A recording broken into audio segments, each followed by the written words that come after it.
Ngojong dakika na pagabich dok sa chiel marukinyi kamoro mantiere ne machiegni chenro mar pinyo kawuono wawuoyo na sekta mar somo chutho ywak mago mag jopuonje mag skunde mag sekondar ma adundo junior secondary schools. Wang'ini junior secondary schools ne Korom Gajwanga gintiere skunde mago mag primary to junior secondary schools skunde mag JSS chakre grade 7 nyaka grade mano mar 9 manyiso ni jopuonje mosebedo ka puonjo grade 7, 8 gi 9 gin jopuonje mago mag JSS to gin midhiero mage ma bende gisebedo ka gikadhe. Wang'eni ma edue ma bende obiro bedo kwa bedo koda penj madongo penj mag KJSEC kod mago mag KPSEA. Penj biro bedo ka chako kanyo chakre chieng' tarik 27 mano mar dwe mwantiere ni nyaka chieng' tarik 3 mano mar dwe mar 11. To kata kamano jopuonje to osebedo ka ywago reyo nya Korom Gajwanga nyaka na kel lai manyien mano mar somo. Omiyo maka okiny makawuono en mana mbaka ma bende adaro goyo kod moko kuomgi. Ponono ni in japuonj e skunde mag JSS, in janyuol mantiere koda nyithindo chakre grade 7 nyaka grade 9 ma ute lai mago te machokore deka 600 mbui mago ganda bende yudowa achiel kachiel. Okiny makawuono yiena mar mondo mi arwak japuonj Ada Owuor ma bende en japuonj maduong' head teacher mano mar Harriet Educational Center mantiere Kariobangi South e county ma Nairobi. Japuonj Ada arwaki ni machiegni geno mara ni chio makare. Erokamano Sharon kuom rwaka kendo mondo abi awuoye gi jowa ma jo oganda wa e radio Ramogi e TV Ramogi kawuono e wach madhi mbele mar JSS. Amoso nyikwa Ramogi duto ni oyawre uru kamoro amora ma untie.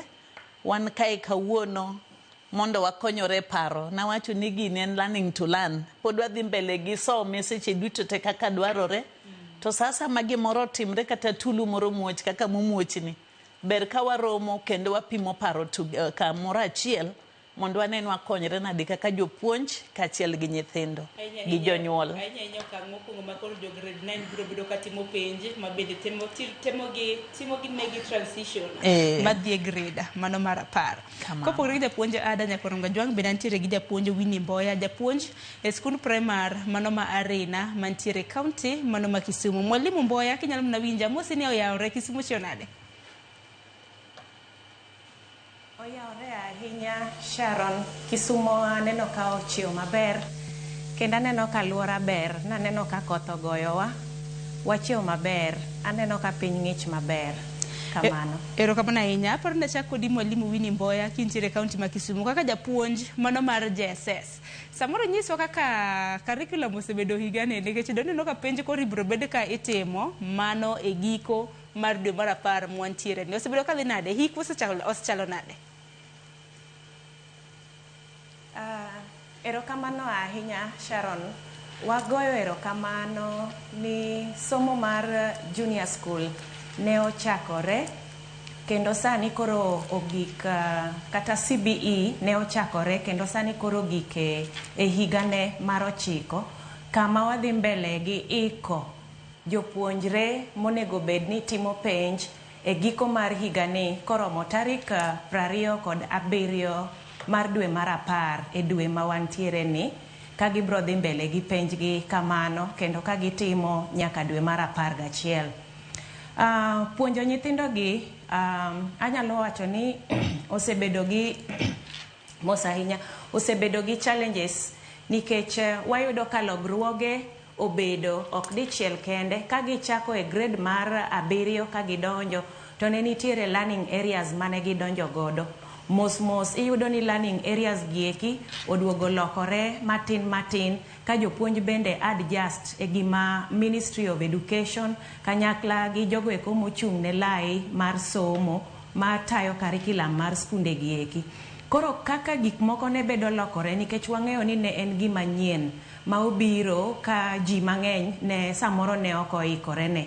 Jopuonje bende manotiegi ne obedo ka onge gi e thuolono.